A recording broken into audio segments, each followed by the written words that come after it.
થરાદના વિષ્ણુ મંદિર પરિસરમાં સાંસદ પરબતભાઈ પટેલની 20 લાખની ગ્રાન્ટમાંથી નિર્મિત અત્યાધુનિક સભાખંડનું લોકાર્પણ કરવામાં આવ્યું છે, જે આગામી સમયમાં સમાજની પ્રવૃત્તિઓ માટે મહત્વનું કેન્દ્ર બનશે।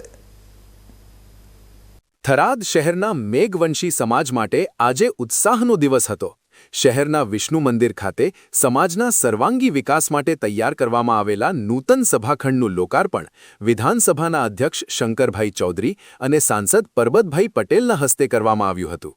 આ સભાખંડ માટે પૂર્વ સાંસદ પરબતભાઈ પટેલે વર્ષ 2019-20ની પોતાની ગ્રાન્ટમાંથી 20 લાખ રૂપિયાની માતબર રકમ ફાળવી હતી। આજે આ સભાખંડ તૈયાર થતાં તેને વિધિમત રીતે ખુલ્લો મૂકવામાં આવ્યો હતો। આ પ્રસંગે વાવ થરાદ જિલ્લા ભાજપ પ્રમુખ નરેશભાઈ ઠાકોર, નગરપાલિકાના ચીફ ઓફિસર વિપુલભાઈ પરમાર તેમજ ભાજપ સંગઠનના આગેવાનો અને મોટી સંખ્યામાં મેઘવંશી સમાજની મહિલાઓ અને અગ્રણીઓ ઉપસ્થિત રહ્યા હતા। કાર્યક્રમ દરમિયાન મેઘવંશી સમાજ દ્વારા ઉપસ્થિત તમામ મહાનુભાવોનો સાફો પહેરાવીને ભવ્ય સન્માન કરવામાં આવ્યું હતું।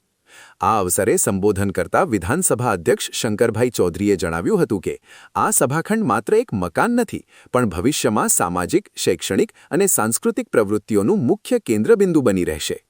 આ ભવન થકી મેઘવંશી સમાજના વિકાસમાં અને એકતામાં નવો અધ્યાય જોડાશે તેવી આશા પણ તેમણે વ્યક્ત કરી હતી।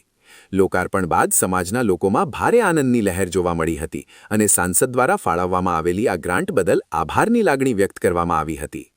20 લાખના ખર્ચે બનેલો આ સભાખંડ હવે થરાદમાં મેઘવંશી સમાજની અનેક રચનાત્મક પ્રવૃત્તિઓ માટે આશીર્વાદરૂપ સાબિત થશે।